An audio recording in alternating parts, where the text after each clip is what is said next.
மனதில் விதைத்த வார்த்தை நினைவிருக்கும். நம்ம நினைச்ச கனவு நிறைவேறணும். நம்ம அண்ணன் அதை எடுத்து கொண்டு வந்தால் மட்டுமே தான் அது மாறும். நிறைய பேர் வீட்டுல அப்படிதான் குடிக்காரங்க இருக்கிறாங்க. பிள்ளைங்களோட வாழ்க்கை வீணா போகுது. எல்லாரும் சேர்ந்து நம்ம நினைச்ச கனவை நிறைவேற்றணும். நம்ம அண்ணனுக்காக அந்த கனவு நிறைவேறிச்சுன்னா ஒவ்வொரு மகளிரோட நிலைமையும் மாறும்.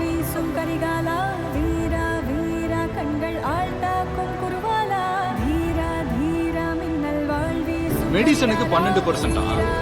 பல தாய்மார்களோட தாலி இருக்கிற சாராயத்துக்கு ஜிஎஸ்டி. என்ன கேட்கறதுக்கு ஆள் இல்ல நினைச்சீங்களா? மக்களுக்கு ஒண்ணுன்னா இந்த விஜய் வந்து நிப்பா, இந்த விஜய் வந்து கேள்வி கேட்பா. இப்போ சொல்றேன், இன்னிலிருந்து எல்லாம் மாறும். உங்க விஜய் நான் வரேன்.